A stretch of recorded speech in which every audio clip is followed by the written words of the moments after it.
name is AJ Shaver with Shaver Specialty Services and Sales Inc. We kind of go by Shaver Sales Inc. just as a short name because there's only so much fits on the check. I am the sole proprietor, owner, president, mechanic, Halverson salesman today. And there's a lot of different hats that go around, but I try to do the catch-all customer service and anything and everything in between. So we've been in business now. This is our 9th year. We got kicked off. It was kind of like late one year in October. Everything started for us around the Halverson wood processing attachment that's on the tool cap behind me. We bought the first one in May, and my wife and I were like biting our fingernails on a $264.63 payment. How are we ever going to do this? And we were like blowing it out of the water. And I said, there's just a lot of revenue here. So it was like October of that year that we said, we have to form a business to handle the revenue, and everything else has just kind of taken off from there. So the services that we have, it's anything and everything that revolves around firewood. So whether it's, a traditional splitter, horizontal, if somebody's doing more custom bundle wood and wants a vertical splitter, we handle all that kind of stuff. And then of course with Bobcat, we do just a whole line of attachments from, like the inverted splitter that's on my MT, to a log grapple that's on the S300, rotating pallet forks on the telehandler, and the attachment style processor that's on the Toolcat. And then we get into the big dumb stuff, like your full-blown processors, anything from bar saw to circle saw, and those range from 40 grand to over 200,000. So we even do log loader trailers. They're in the background. I'm not sure if the camera's picking up on that. We kind of have something for the hobbyist and the seasoned professional. I think the neat thing is, in 9 years of business, we have been able to not only use the machinery, but we've been able to learn the machines. It's the little tips and tricks that kind of set these machines apart from the others. And just talking with each customer, it's been kind of fun. I've kind of picked up an ear for people that are in different parts of the country. One day, it's all people from like the Midwest, like Illinois, Michigan, Wisconsin. Then, we'll get a rash from like Tennessee, Georgia, Kentucky, and then something from up in New England. It's neat to hear the different dialects and stuff that go around.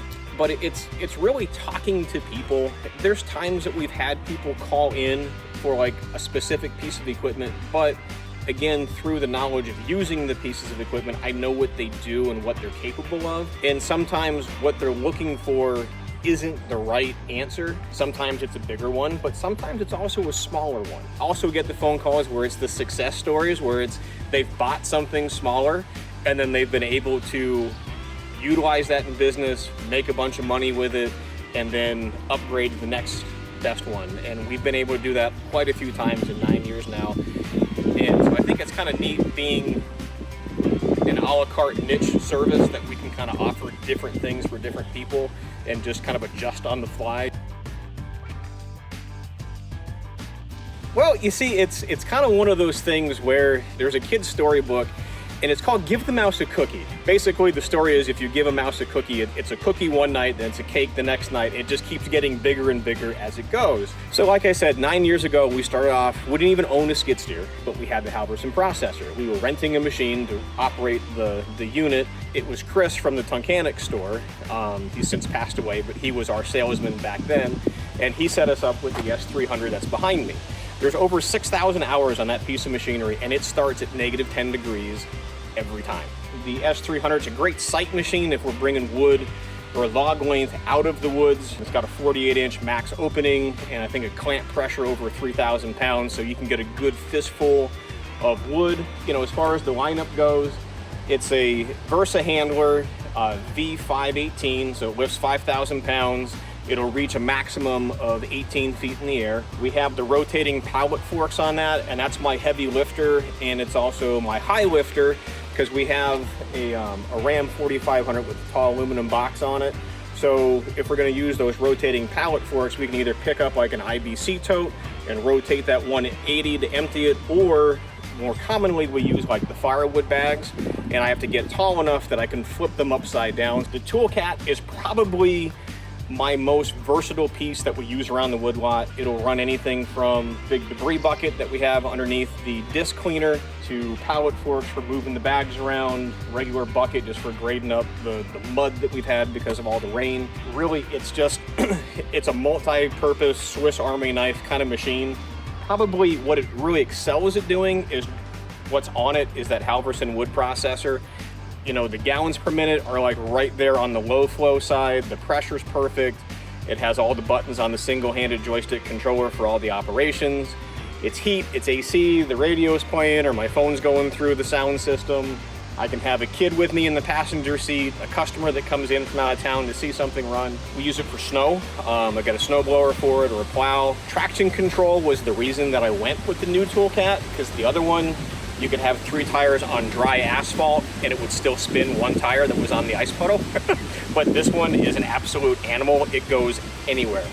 The UV34XL, we actually got for doing a little hunting project with Patriots Cove and Jeff Swire. They're a nonprofit organization and they have fly fishing and hunting for injured veterans and first responders. One of his machines went down. They had a hunt coming up, and I didn't really need a reason to buy a side-by-side, but I used that for my reason. The MT85 also is probably my second most used piece of equipment around the woodlot. It just gets into those tight little places. I really wanted a 100 because the extra lifting capacity out of it, hence the T595 weight kit that's bolted onto the back of it. It's got all the hydraulic pressure, it's got the right gallon per minute. We actually have it set up this way because we're gonna go up here and work at our neighbor's house. He has some ginormous rounds, and the attachment that's on it is an inverted splitter. That has a 30-inch stroke on it, and I think it's like 36 tons at 3,000 PSI. So you can actually shear stuff off sideways. It has a 4-way in it. We can go 4, 6, 8, 10-way, 12-way, whatever you want to push through it, as long as it's has enough power and tonnage to force it through the bigger pieces of wood. We just bought the CT1025. Our property here is 5 acres, about half of it's mowable. And this gives my son something to do when he stays off of my toys, so he has his own.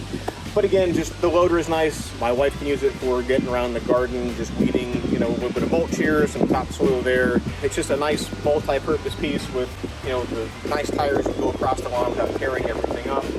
And then we come down to the E60. It pretty much lives between my big wood processor and the log pile. And all it does is just grab and pull, and it just feeds that live deck because the processor's hungry. We were doing a lot of stuff down in the driveway. We actually ripped up the whole driveway. We were doing some foundation work around the garage, so I have the 12-inch trenching bucket on that. But we've used it for pulling stumps out around the property. It's mainly just, it's a loading machine, just using that big arm for moving a log or 2 at a time to feed the processor. I think pretty much have like one of everything, and it was never really designed to be this big. I don't know, the accountant says spend money, so we did. I don't know, I think my son was talking about one of the new little articulated loaders the other day, so that's probably the only thing that I don't really have lined up in the arsenal. You know, with the new CT1025 that kind of fills the mowing need, but that's probably the only thing that I don't have that's on the website currently. The Toolcat is pretty much my favorite piece to run. We've owned probably 6 of them, I think. You know, when I was doing my homework, like I said, on this newest generation that is a 23, it was the revised traction control that we were after, because our entire property is on a side hill. Just for doing the snow plowing and different things, we wanted the ability to have all 4 tires grab on and drive. And I wanted the hydraulic quick coupler that we didn't have on anything else. I did not have the 7-pin connection, and it's that 7-pin connection that allows us to run the Halverson processor, so we can either do their 140B machine or the 150 machine. You're sitting down, you're in the cab, it's a relaxed state. You have a steering wheel if you want to drive around, you just step out of the side door. Again, heat, AC, we did a video, it was snowing, it was warm. I was in it the other day when it was like 85, the AC was cranking, it was cool, the radio's going. I mean, it's a comfy machine, it's quick, it's a 2-speed, and like I said, it's probably the Swiss Army knife that we use every day up here in some capacity. The Toolcat and probably followed by the MT are my top 2.